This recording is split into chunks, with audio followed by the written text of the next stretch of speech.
Hello again, my beginner tanks of Dragonflight. In this video I will quickly explain how to tank the 3 bosses of the Primal Bulwark, which is the first wing of LFR, Vault of the Incarnates raid.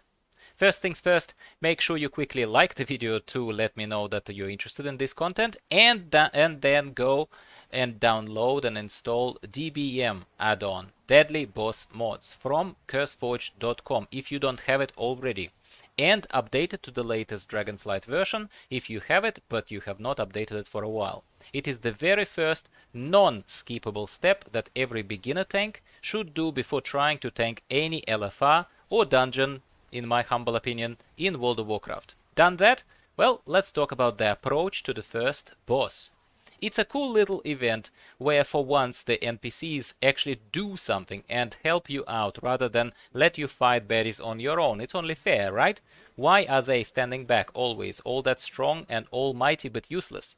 So here you listen to a short speech, grab a dragon of your liking and participate in a 2-minute assault from the air event, where you basically fly on rails in a vehicle that is your chosen dragon and blast everything that you can reach that is in your path, so that you don't have to fight these mobs later for too long. The more you kill or bring to lower health, the better, obviously.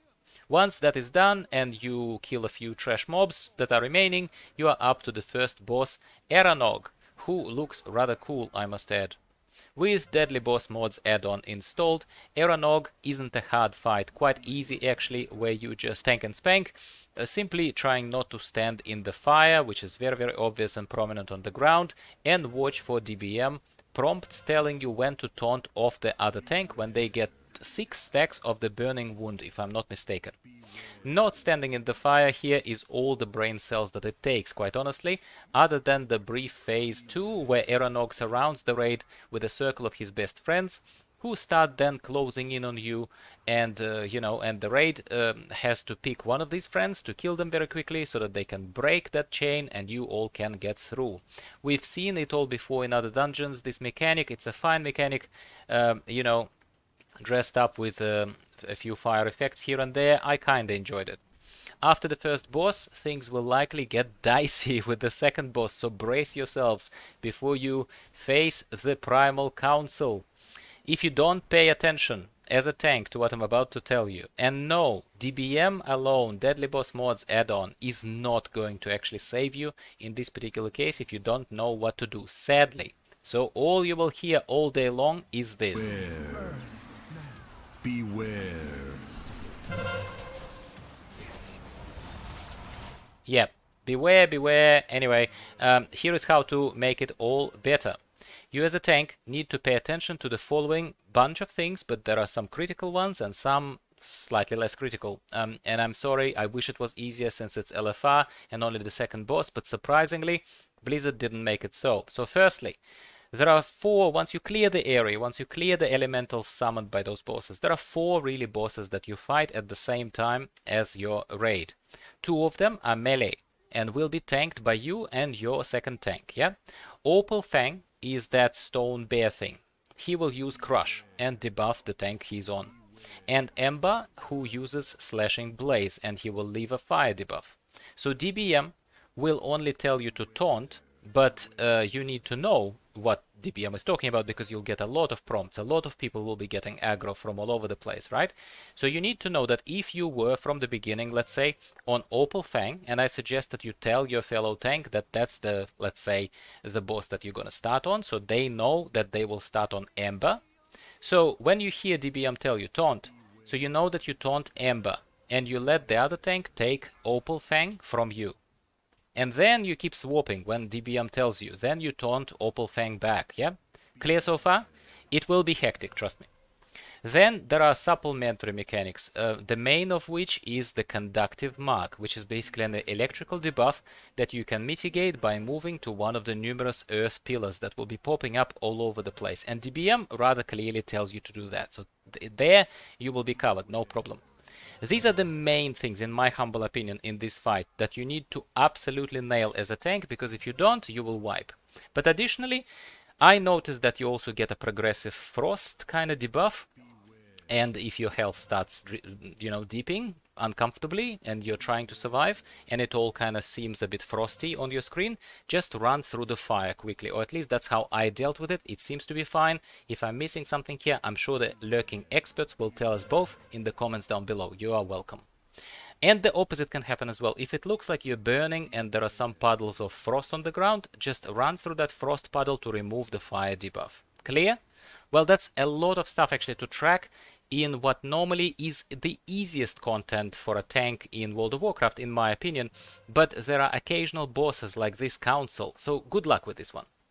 The third and the final boss here got empowered by the evil proto-dragon, and now she is a girl floating in the middle of an earth, or not earth, air actually, elemental, which is kind of cool, you have to admit.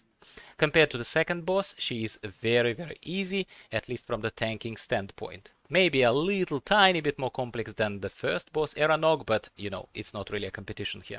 At some point, she will go and do Zephyr Slam on her current target, and the other tank will hear DBM to tell them to taunt. That's it. That's all. If that tank is you, then you taunt. If the other tank has DBM installed or knows what they're doing, they will watch out for that debuff as well, so that you don't have to shout at them, taunt, taunt, taunt. Occasionally, she summons these swirly crosswinds, they're called, with arrows pointing where they are about to charge, and they blow people away. So obviously don't get in the way of those, because you want to remain on the platform, because we can safely assume that if you are in the way, you probably will be blown away. She will also do the cyclone pulling, the vacuum thing, yeah, the most boring mechanic that Blizzard has been using in too many dungeons on too many occasions and raid bosses lately, in my humble opinion, and I'm getting personally bored of it. So try and stay out of the center of the pool, I guess.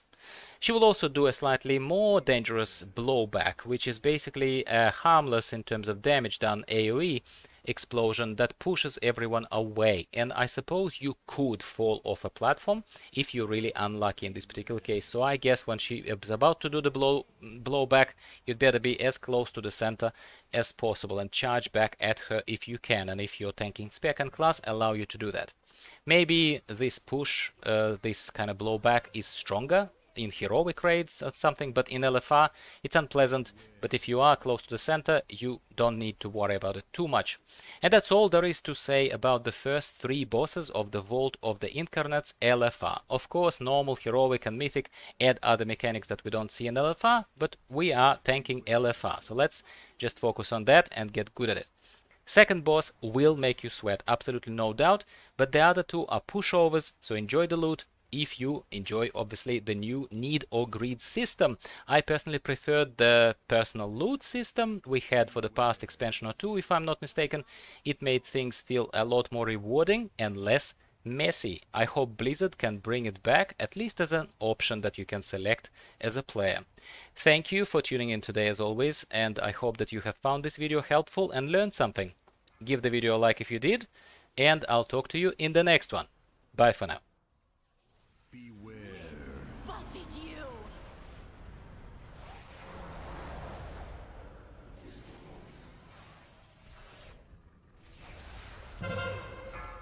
Beware.